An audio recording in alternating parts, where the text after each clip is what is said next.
Está conmigo un señor a quien yo le tengo un gran respeto, yo creo que Puerto Rico también, exsecretario de Hacienda, don Juan Agosto Alicea.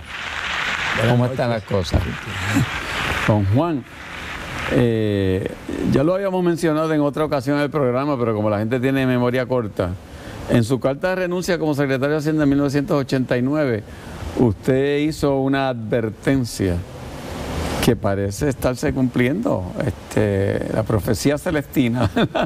¿Qué dijo usted en ese momento? En resumen, de hecho en la última página, que la reduce de 5 páginas, y en la última página yo digo que la política fiscal que tiene que establecerse en estos momentos, en el 89, es un plan gradual, planificado de reducir el gobierno, de tal manera que se reduzcan los costos de operar. Si no hacemos esto, definitivamente el país va en una dirección incorrecta. Y doy una serie de medidas que daba tiempo de hacerlo gradualmente, y era preciso hacerlo en ese momento porque del 85 al 89 Puerto Rico creció a unos niveles más altos que en Estados Unidos, que no se veía desde la década del 60 de Muñoz. Y no podemos esperar a que la crisis llegue a un extremo de que haya que tomar unas medidas dolorosas. Si las hacemos ahora, el paciente a lo mejor se preocupa, pero no es dolorosa. Si la dejamos para el futuro, las medidas van a ser tan drásticas que realmente el país va a sufrir. Con el pasar de los tiempos, yo me imagino que usted debe haber ido observando lo que ha estado sucediendo y a la misma vez preocupándose, porque es un buen puertorriqueño preocupado por lo que le pasa a este país. Y tal parece que lo que se hizo, por las distintas administraciones fue lo contrario, porque si no, no estuviésemos donde estamos. Y no, mi voz de alerta, que yo realmente me siento en cierto sentido deprimido por eso, mi voz de alerta no se limitó a la carta del 89. En el 2005 yo escribí una carta a Aníbal Acevedo Vilá diciendo hay que estructurar el gobierno, y le di una serie de recomendaciones. Y el último párrafo yo siempre pongo la cosa fuerte, le digo, y si no se toman las medidas necesarias, en un futuro cercano vas a tener que cerrar el gobierno. Eso yo se lo digo en marzo del 2005, y en mayo del 2006 cerró el gobierno. Así la María Calderón en el 2001, cuando terminamos el 2001, porque en marzo del 2001, en febrero del 2001 no había con qué pagar la nómina. El secretario de Hacienda mandó una carta, necesitaba $200 millones y el Banco Fomento no tenía liquidez.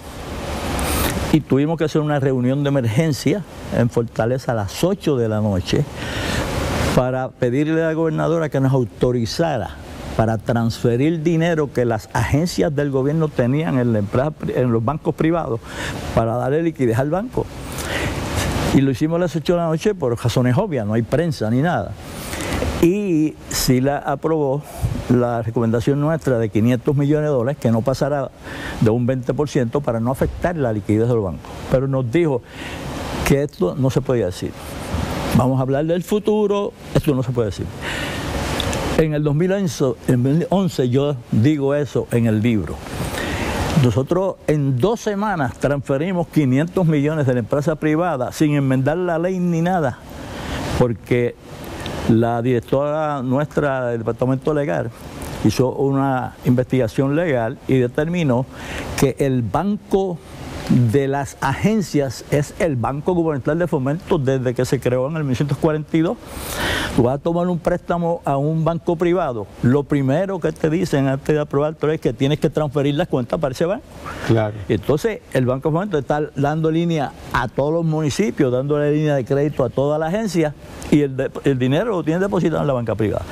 Así que eso salvó al gobierno temporariamente, y claro, después hicimos lo que se ha hecho siempre, refinanciar la deuda refinanciar lo que le deben al Banco de Fomento. Al Banco de Fomento el gobierno le debía 2.4 billones de dólares.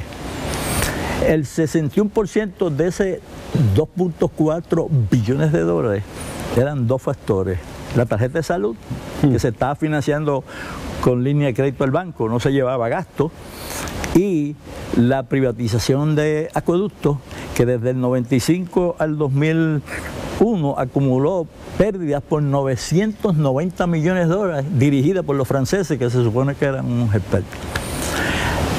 Nosotros refinanciamos la deuda de 2.4 billones de dólares y el Banco de Fomento recibió en total 3.000 millones de liquidez y salvamos el banco. Yo le escribí una carta a Sila María Calderón en enero 6, el Día de Reyes de 2002.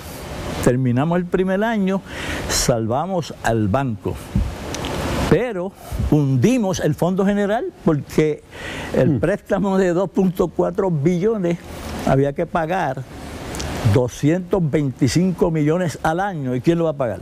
El Fondo General. Y no sé, me reuní con...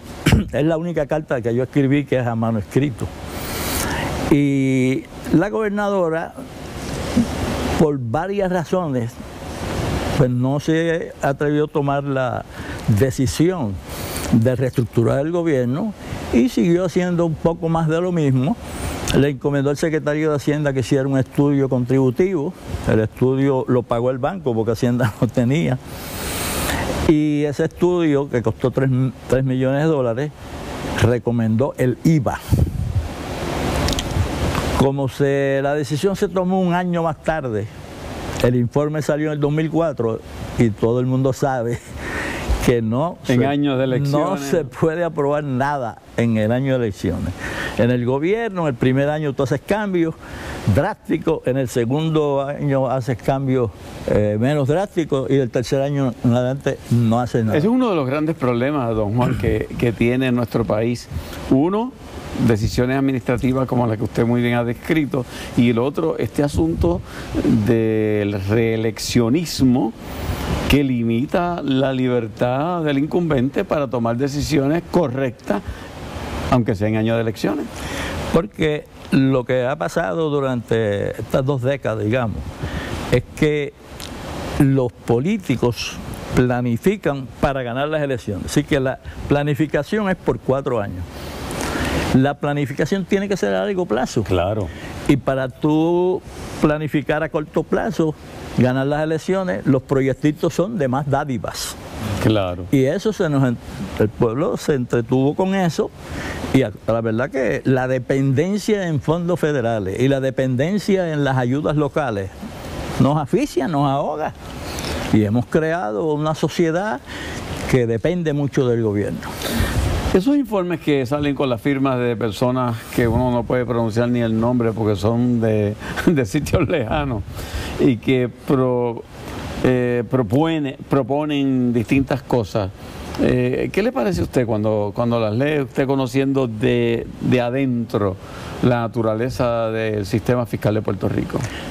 Bueno, el último informe que hizo la economista Ann Kruger, y claro, con un grupo de consultores que yo creo que deben ser consultores sumamente experimentados en áreas gubernamentales, pero ese informe, para resumirlo bien rápido, dice que en los próximos 5 años, del 2016 al 2020, Puerto Rico va a tener, y la palabra en inglés gap, que dice que va a tener una brecha de 27.000 millones de dólares, que no es otra cosa. Imagínate. Que nos faltan 27.000 millones de dólares. Por lo tanto, el gobierno tiene que conseguir 27.000 millones de dólares en 5 años.